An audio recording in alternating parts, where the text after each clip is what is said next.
Yes, good afternoon everyone. आज के इस लेक्चर में जैन 2025 में जो बच्चे पेपर देने वाले हैं उनके लिए कुछ इंपॉर्टेंट चीज डिस्कस करेंगे। उन बच्चों को इन चीजों को ध्यान देना है। अब देखो, लास्ट का समय आ चुका है। ठीक, आप लोगों के लिए जितना पढ़ने का समय था वो मेजॉरिटी टाइम निकल चुका। पहला पेपर ग्रुप 1 से स्टार्ट होगा, सीए इंटर का जो है ग्रुप 1 एंड ग्रुप 2। ग्रुप 1 वाले बच्चे के पास ज्यादा दिन अब है नहीं, एंड ग्रुप 2 वाले बच्चे के पास थोड़ा सा है। बहुत बच्चे बोथ ग्रुप देते हैं, उनके पास भी ज्यादा समय अब नहीं है। ठीक, किन बातों को अंत के टाइम में आपको ध्यान देना है जो वेरी वेरी इंपॉर्टेंट साबित होंगे आपको अपनी प्रिपरेशन अब जो लास्ट इवेंट में करनी है, और साथ ही में एग्जाम को कैसे अप्रोच करना है कि जो आपने तैयारी करी है उसका बेस्ट आउटपुट लाया जा सकते, जितना आपने प्रिपरेशन किया है उसके बेसिस पे बेस्ट आपका मार्क्स स्कोर किया जा सके। ठीक है, अगर पेपर को मुश्किल करना हो, लेट्स टेक एन एग्जांपल। आपका पास है advance account, correct, law, taxation, ये शायद ग्रुप 1 का पेपर। ग्रुप 2 में costing, cost and management account कहने का मतलब है financial management and SM strategic management audit, ये पेपर। ग्रुप 1 की बात करूं तो मैं आज आपको बोल देता हूं, एडवांस अकाउंट और लॉ ये एवरेज प्लस थोड़ा बहुत हो सकता है पेपर में कोई क्वेश्चन लेंदी आए, लेकिन ये आएंगे। भले ही लेंदी हो सकता है, एवरेज प्लस का मतलब थोड़ा सा आपको लेंदी लगे, पर डिफिकल्ट नहीं होगा। ये पेपर किसी भी हाल में डिफिकल्ट फ्रेम होना कम प्रोबेबिलिटी लगता है। अगर आप अभी तक के जो भी पैटर्न है उसको ध्यान दोगे तो देखोगे एडवांस अकाउंट ठीक ठीक ही आता है, बहुत डिफिकल्ट पेपर नहीं आया। हाँ, लेंदी आया है क्या? बिल्कुल लेंदी आ सकता है, डिफिकल्ट नहीं होगा। ट्रीटमेंट आपने पढ़े होंगे, किसी भी टीचर से पढ़ा हो, आपको पढ़ा हुआ पेपर दिखेगा। ठीक, एक आध एडजस्टमेंट नए तो कभी भी आ सकते हैं। लॉ भी आपको सिमिलर दिखता है। ठीक, टैक्सेशन की बात करूं, क्या इसको डिफिकल्ट बनाया जा सकता है? सर ये है तो प्रोविजन बेस्ड लेकिन इसको इंस्टीट्यूट चाहे तो हाँ डिफिकल्ट पेपर फ्रेम किया जा सकता है। कैसे? जब क्वेश्चन मिक्स आए क्वेश्चन में अगर बहुत सारे प्रोविजन का कंसेप्ट मिक्स करके दे, जिसमें प्रोबेबिलिटी हो कि बच्चे से कोई ना कोई प्रोविजन मिस हो जाए कि यहाँ पे ये कंसेप्ट लगाना था, तो पास्ट में देखोगे तो टैक्सेशन के पेपर डिफिकल्ट आए हैं क्या? तो हाँ, कभी कभी टैक्सेशन का पेपर डिफिकल्ट आया है, इसमें कोई नई बात नहीं है। हाँ, प्रोविजन बेस्ड क्वेश्चन है तो पास होना आसान है। सर आप कैसे बोल रहे हो कि प्रोविजन बेस्ड पेपर है तो पास होना आसान है? क्योंकि प्रोविजन के लिए स्टेप वाइज मार्किंग मिलती है। अगर आप थोड़ी बहुत गलती करते हैं, कुछ चीजें सही भी करते हैं, तो जो सही प्रोविजन है, सही ट्रीटमेंट है, उसके लिए मार्क्स मिलेगा। ठीक ये चीजें मैं यहाँ पे नहीं लिख सकता। यहाँ पे तो सिंगल प्रोविजन पे क्वेश्चन आता है सिंगल प्रोविजन पे क्वेश्चन आता है। अब जब सिंगल प्रोविजन पे क्वेश्चन आया एक पर्टिकुलर कंसेप्ट पे, कंसेप्ट ही आपको पता नहीं है, कंसेप्ट आपने गलत लिख दिया तो गलत हो जाएगा, और क्या। इसमें कोई स्टेप वाइज मार्क्सिंग देगा? मुझे नहीं लगता, शायद नहीं देता होगा। लेकिन टैक्सेशन में ऐसा नहीं है। टैक्सेशन में एक क्वेश्चन जब फ्रेम होता है 8 नंबर 10 नंबर का कोई बड़ा क्वेश्चन मान लो, उसमें बहुत सारे सेक्शन से रिलेटेड चीजें आती हैं। जैसे पीजीबीपी का मान लो क्वेश्चन आया, ठीक, पीजीबीपी में तो बहुत सारे सेक्शन पड़े हैं, बहुत सारे ट्रीटमेंट पड़े हैं। हो सकता है उसमें से 8 ट्रीटमेंट आपने सही किया, 2 ट्रीटमेंट गलत, स्टेप वाइज मार्क्सिंग मिलता है। ठीक, इसमें कोई डाउट वाली बात नहीं है। तो भले ही टैक्सेशन का पेपर डिफिकल्ट आ जाए, लेकिन टैक्सेशन के पेपर में पास होना आसान है, ये बात अब ध्यान रखना। टैक्सेशन में पास होना आसान है। अगर ग्रुप 2 की बात करूं मैं, तो ग्रुप 2 में मुझे ऐसा लगता है कि यूजुअली ज्यादातर अटेम्प्ट में अगर पेपर मुश्किल आए हैं तो ग्रुप 2 से आए हैं। ग्रुप 1 में उतना मुश्किल पेपर नहीं आया है पास्ट ट्रेंड को देखा जाए, पर ज्यादातर अटेम्प्ट में ग्रुप 2 से बच्चों को मुश्किल लगता है। कॉस्टिंग को डिफिकल्ट बनाया जा सकता है, किया जा सकता है। ऐसा क्यों बोल रहे हो सर? कॉस्टिंग में क्वेश्चन का कोई लिमिट तो है नहीं, और कंसेप्ट कोई यूज करके क्वेश्चन अगर नया पूछे तो बच्चे को मुश्किल लग सकता है। जिस बच्चे को अच्छा प्रैक्टिस है, पूरा कंसेप्ट पता है, वो कर तो लेगा क्वेश्चन, उसे बस ये डाउट होगा कि ट्रीटमेंट सही है कि नहीं, कहीं गड़बड़ी तो नहीं हो गई।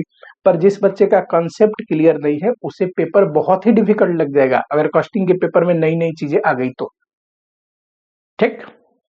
एफएमएसएम, इसमें भी कभी देखते हो कि फाइनेंशियल मैनेजमेंट में ये स्कोप है, जैसे कि कैपिटल बजटिंग यानी कि इन्वेस्टमेंट डिसीजन से कई बार डिफिकल्ट क्वेश्चन आ जाते हैं। ठीक, ऐसे ही छोटे मोटे चीजें।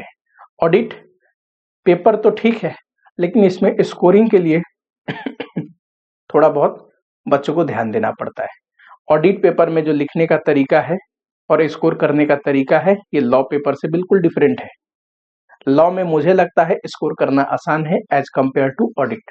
अच्छा वो मुझे पता नहीं, it's completely depend upon student to student, बहुत सारे बच्चे हैं, मैं एक जेनरिक बात बोल रहा हूँ ज्यादातर बच्चों को ध्यान में रख के।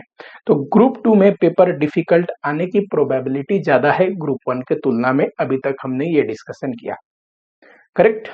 चलो अब जो लास्ट मोमेंट में आप करोगे, लास्ट रिवीजन बोल दूं क्या इसको, तो 2-3 बातों को ध्यान रखना। नंबर 1, रिसेंट के जो आरटीपी एमटीपी है, रिसेंट के जो आरटीपी एमटीपी है वो जरूर करना है। पहले मैं ऐसा नहीं बोलता था, लेकिन इस बार से मुझे ये बोलना पड़ रहा है। इसका बहुत बड़ा कारण है एमटीपी में न्यू क्वेश्चंस दिखे, एक आध एडजस्टमेंट मतलब जिसमें नया हो। आरटीपी में भी कभी ना कभी आप देखोगे कोई ना कोई, भले ही 2 नंबर का हो 4 नंबर का नया क्वेश्चन दिखता है। जो नए ट्रीटमेंट है ना, जो आपके बुक में इंस्टीट्यूट ने पीछे पूछा नहीं है, पास्ट ईयर में पूछा नहीं है, उसके आने की प्रोबेबिलिटी भी है। साथ ही में अगर आ जाए तो बच्चा अगर नहीं देख के गया तो उससे गड़बड़ी होने की चांसेस भी है। करेक्ट। रिसेंट के आरटीपी एमटीपी देखोगे ड्यू टू न्यू क्वेश्चंस, नए क्वेश्चन जो आपने नहीं देखे हैं इसमें है, वो आपको देख के जाने हैं। ठीक। जब भी आप आरटीपी एमटीपी देखें, कोशिश करें अगर किसी बात का कंसेप्ट क्लियर नहीं हो पा रहा है कि ये ट्रीटमेंट कैसे हुआ, तो आप टीचर का वीडियो देख लो यूट्यूब पे। कॉस्टिंग का एंड फाइनेंशियल मैनेजमेंट का मैंने एमटीपी करवा दिया है, दोनों एमटीपी 1 एंड 2। ठीक। इवन फाइनेंशियल मैनेजमेंट में एक आध एमटीपी में जो चीजें थी एक्सप्लेन करने वाली, जहां पे अल्टरनेटिव एजम्पशन से हो सकता है, कहां पे क्या है, ये सारी चीजें मैंने डिस्कस करी थी। ठीक।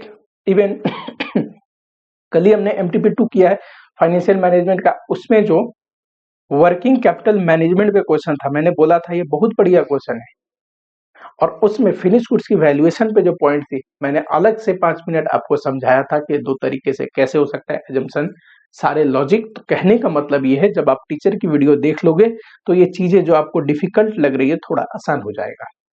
सेम कंसेप्ट पे अगर ट्रीटमेंट एग्जाम में पूछता है तो आप आराम से कर सकते हो। ठीक, तो ये जरूर देख के जाना। अब लास्ट का रिवीजन है, नो न्यू मटेरियल, कोई भी नया मटेरियल पढ़ने की जरूरत नहीं, किसी भी टीचर का नहीं, मेरा भी नहीं। अगर आपने जिससे जब तक अभी तक पढ़ा था उसी से पढ़िए, कोई बुक कोई वीडियो कोई नया मटेरियल पढ़ने की जरूरत नहीं। अब ये लास्ट रिवीजन का टाइम है। ठीक, लास्ट रिवीजन में कोशिश वही करना है, पीछे जो पढ़ चुके हैं ना उसको रिवाइज करें। चीजें दिमाग में रहनी भी जरूरी है।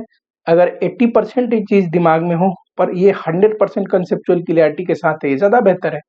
पर 100% करने के चक्कर में आप मगअप कर लोगे, ठीक, बहुत कंफ्यूजन कर लोगे, तो ये ज्यादा बेहतर चीज नहीं है। ठीक है, तो जो आपने पढ़ लिया है उसको ध्यान दे, उसको बार बार आप कोशिश करें कि उतने पे रिस्ट्रिक्ट रहे। कोई बोल देगा कि नया ये मटेरियल पढ़ लो हो जाएगा, ये नहीं, सारे मटेरियल से ही क्वेश्चन आते हैं, सब ने एक ही टाइप के क्वेश्चन दे रखे, पढ़ाने का तरीका सबका अलग हो सकता है। ठीक, कोई भी नया मटेरियल करने की जरूरत नहीं, जो पढ़ रखा है उसी से रिवीजन करेंगे अंत के दिनों में, याद रहेगा क्या? थर्ड, एमसीक्यू को आपको स्कोरिंग बनाना है। एमसीक्यू 30 मार्क्स का है एंड 30 मार्क्स में उन बच्चों का पेपर अच्छा जाएगा जो 25 प्लस स्कोर करने वाले हैं। कहने को तो 30 में 30 स्कोर करो, पर मान लो एक आध का स्कोप रखते हैं कि मान लो 2 मिस्टेक हो गया, थोड़ा बहुत जो भी हो, 2-2 नंबर के अगर एमसीक्यू आते हैं तो ऑब्वियसली 24 आएंगे या 26 आएंगे। ठीक, तो 25 प्लस कोशिश करना है कि 26 28 जितना ज्यादा हो पाए अगर 30 का 30 हो पाए तो 30 का 30। कैसे? बच्चे पूछते एमसीक्यू का कहां से प्रैक्टिस करें, कोई भी प्रैक्टिस कर लो, नया ही क्वेश्चन आना है। इसकी मैं 100% गारंटी देता हूं कि एमसीक्यू में बहुत रिपीटेड क्वेश्चन नहीं आते, नया क्वेश्चन आएगा। पर इसकी भी गारंटी देता हूं कि एमसीक्यू का जो क्वेश्चन आएगा ना, स्पेशली एमसीक्यू का क्वेश्चन बोल रहा हूं, वो 100% कंसेप्चुअल आएगा। कोई ऐसी चीज नहीं पूछ लेगा जिसमें बड़ी डिबेट हो या ज्यादा डिफिकल्ट हो या आपको बिल्कुल समझ में नहीं आ रहा। बिल्कुल जो आपने कंसेप्ट पढ़े हैं, जो कवर है इंस्टीट्यूट के बुक में, वहीं से एमसीक्यू आएगा, पर नया आएगा। नया आने का और करने का एक ही तरीका है कि कंसेप्ट क्लियर हो।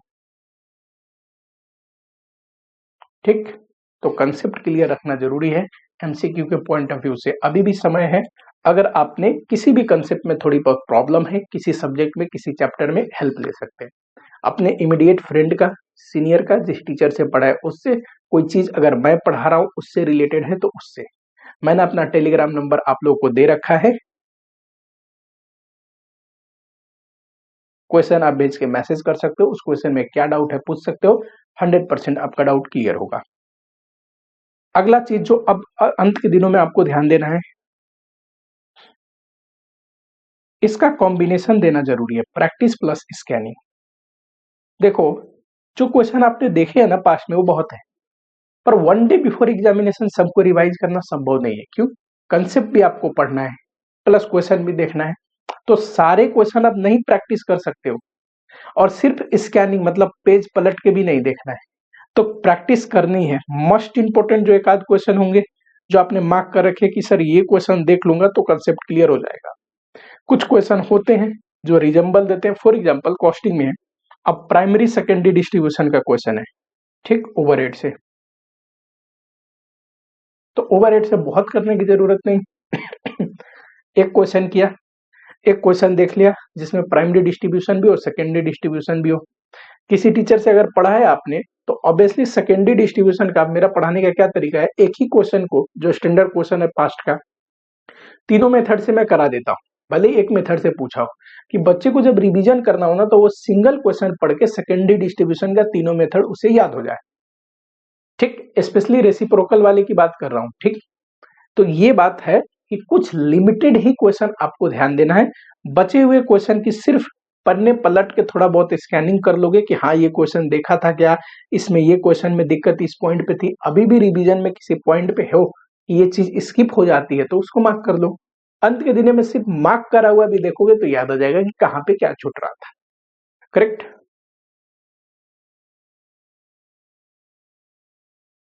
सबसे इंपॉर्टेंट बात अब बोलने जा रहा हूं, ध्यान से सुनना। एग्जाम में आपको अप्रोच कैसे करना है। एक नंबर, 100% अटेम्प्ट करना है। आप बोलोगे सर आया ही नहीं क्वेश्चन, तो कोई बात नहीं। अगर बिल्कुल कुछ भी नहीं आ रहा तब तो खैर कोई बात ही नहीं है, मैं क्या बोल सकता हूँ। पर थोड़ा बहुत भी अगर क्वेश्चन आपको आता है तो उसको छोड़ के नहीं आना है। बेस्ट क्वेश्चन से वर्स्ट क्वेश्चन पे अटेंड करना है, सबसे बढ़िया पहले, फिर उससे उससे उससे अंत में छोड़ना कुछ नहीं है। अगर अंत का क्वेश्चन एक रह रहा है और आपको थोड़ा बहुत भी उसका नॉलेज है, उस नॉलेज के बेसिस पे थोड़ा बहुत आपको ट्रीटमेंट करके आनी है, कोशिश करना है क्वेश्चन पूरा 100% कवर करने का। ठीक, अगर आपसे पूछूं 70 मार्क्स का कोई बच्चा कवर किया है उसको 60 लाना आसान है, कि कोई बच्चा 90 मार्क्स का कवर किया है उसको 60 लाना आसान है। प्रोबेबिलिटी है कि जो 90 मार्क्स कवर किया है उसको 60 मार्क्स एग्जामिनेशन लेना इजी है। अभी दो हद तक एक्यूरेसी रेट को नहीं बोलते, चेक करते। अगर आप बोलोगे सर ये ज्यादा एक्यूरेट है, पूरा सब चीज एक्यूरेट लिखा है, तो इसका तो 70 में 70 भी आ सकता है, बिल्कुल। और इसने सब चीज गलत गलत लिखा है तो हो सकता है 60 से बिलो भी आ जाए, बिल्कुल। लेकिन एक नॉर्मल प्रोबेबिलिटी अगर आप ध्यान से देखोगे और चीजें को एलिमिनेट करके, तो ये ऑन एन एवरेज सब बच्चों का एक्यूरेसी रेट थोड़ा ठीक होता तो है। तो जिस बच्चे ने अटेम्प्ट ज्यादा किया है उसका स्कोर भी आने की प्रोबेबिलिटी ज्यादा है। जो क्वेश्चन सही किया है उसमें फुल आएंगे, जो क्वेश्चन थोड़ा बहुत मिस्टेक है उसमें स्टेप वाइज मार्किंग तो आएगा। प्रोबेबिलिटी यही कहता है, तो इस वजह से आपको अटेंड पूरा करना है। अंत के कुछ क्वेश्चन में बच जाए, मान लो, छोड़ने से बेहतर है कि कुछ प्रोविजन अंत में करना है, ठीक है। कुछ प्रोविजन, कुछ टेबल वगैरह, फॉर्मूला वगैरह है, उसमें डाल के वैल्यू निकालो, मिस्टेक आया कोई बात नहीं, ऐसे भी आप छोड़ के जा रहे थे। दूसरी चीज जो आपको ध्यान देना है, ऑप्शनल क्वेश्चन आता है। अब मैं आपको पढ़ाता हूं cost and management accounting, option में आता है थ्योरी। फाइनेंशियल मैनेजमेंट के ऑप्शनल में एक होता है थ्योरी, ठीक। एंड एडवांस अकाउंट में भी ऑप्शनल में क्वेश्चन होता है एक।